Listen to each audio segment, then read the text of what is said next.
సుబ్రహ్మణ్యం గారు నిన్న Telugu Desam party working ప్రెసిడెంట్గా నారా లోకేష్ గారు ఎంపికయ్యారు. రాష్ట్ర ప్రెసిడెంట్ పల్లా శ్రీనివాసరావు గారు ఈ సందర్భంగా ఒక స్టేట్మెంట్ కూడా ఇవ్వడం జరిగింది. 2029 సంవత్సరంలో కూడా టీడీపీ అభ్యర్థి ముఖ్యమంత్రిగా ఉంటారనేది వారు ప్రస్తావించడం జరిగింది.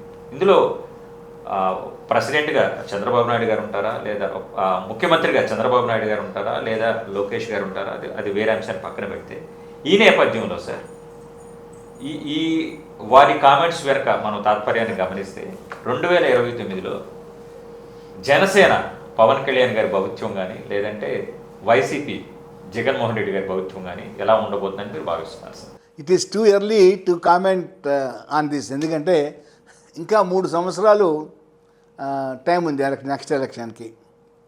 ఈ 3 సంవత్సరాల్లో చాలా డెవలప్మెంట్ జరిగే అవకాశం ఉంది. అయితే ఈ as on today Pawan Kalyan reaction ఏమిటి?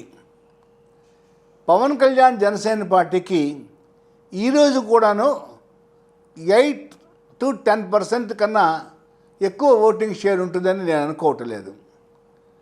భారతీయ జనతా పార్టీకి మహా ఉంటే 4 to 5% ఉంటుంది.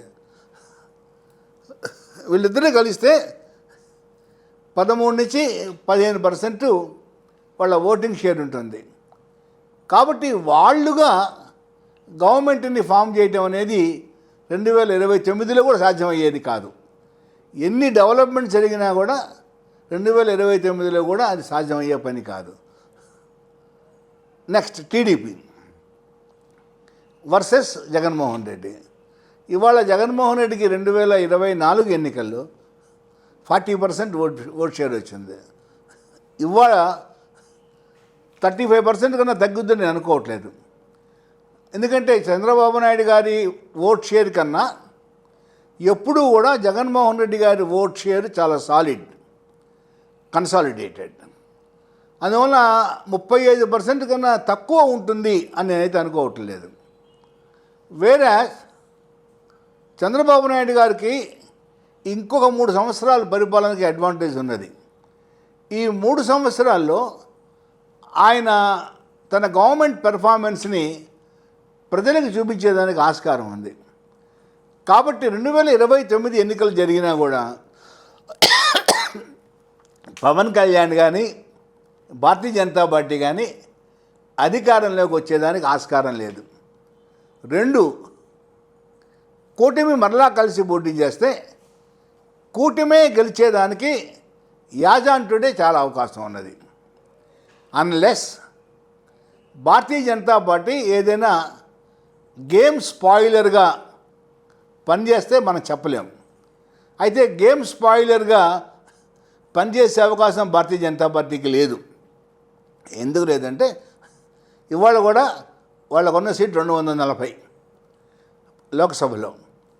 చంద్రబాబు నాయుడు గారి సపోర్టు, నితీష్ కుమార్ సపోర్టుతో గవర్నమెంట్ నిలబడింది. కాబట్టి భారతీయ జనతా పార్టీ ఇండిపెండెంట్గా చంద్రబాబు నాయుడికి నష్టం కలిగించే విధంగా చేస్తుంది అని అయితే నేను అనుకోవట్లేదు. ఆంధ్రప్రదేశ్లో ఇద్దరు మ్యూచువల్ డిపెండెన్స్లో ఉన్నారు. ఇవాళ ఒకళ్ళు సపోర్ట్ చేసుకుంటారు. జగన్మోహన్ రెడ్డి వైపు షిఫ్ట్ అవడానికి భారతీయ జనతా పార్టీకి అసలు ఆస్కారమే లేదు. కేవలం టాసిట్, బయటకు కనబడకుండా సహాయం తీసుకోగలరు కానీ, సహకారం తీసుకోగలరు కానీ డైరెక్ట్గా కలవలేరు. ఎందుకంటే వాళ్ళ ఓట్ బ్యాంక్ అలాంటిది. ఎక్కువ మైనారిటీలు, ఈ లెఫ్ట్ ఓరియంటెడ్ ఓటింగ్ ఎక్కువ జగన్మోహన్ రెడ్డి గారికి. వీళ్ళు భారతీయ జనతా పార్టీతో కలిస్తే అది అయ్యే పని కాదు. అప్పుడు కూడా చంద్రబాబు నాయుడికి అడ్వాంటేజ్ వస్తుంది. కాబట్టి TDP, Bharatiya Janata party, YCP కలిసేది లేదు. జనసేన, భారతీయ జనతా పార్టీ కలిసి పోటీ చేసేదానికి ఆస్కారం ఉన్నది. కానీ కలిసి పోటీ చేసినా వాళ్ళకి పెద్ద అడ్వాంటేజ్ ఎక్కడ రాదు. కేవలం వాళ్ళే కానీ కలిసి కంటెస్ట్ చేస్తే ఒక 5-6 సీట్లు వస్తే గొప్ప మొత్తం ఆంధ్రప్రదేశ్లో 29లో కూడా. కాబట్టి స్ట్రెంగ్త్ టీడీపీకే ఉన్నది. చంద్రబాబు నాయుడు మీద ప్రజల్లో ఇంకా నమ్మకం ఉన్నది.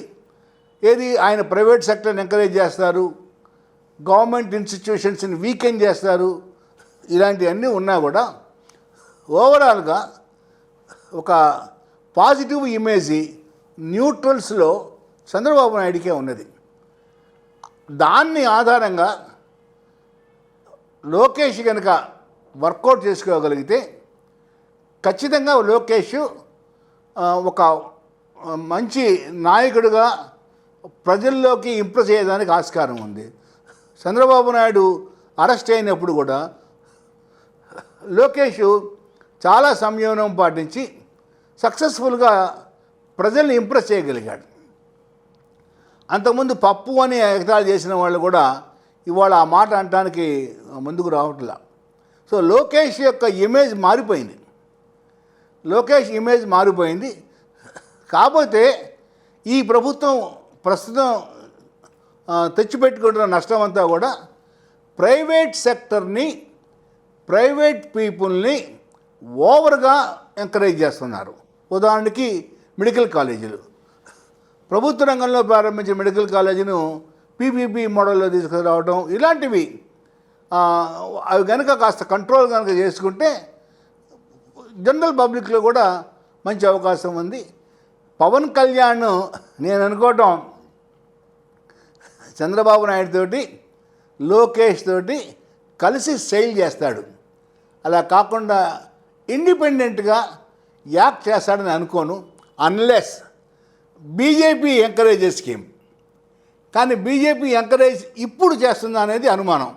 2019లో పవన్ కళ్యాణ్ని విడిగా పోటీ చేయించింది బీజేపీ. కానీ అలాంటి సాహసం ఇప్పుడు మరలా చేస్తారని 2029లో నేనైతే భావించటం లేదు.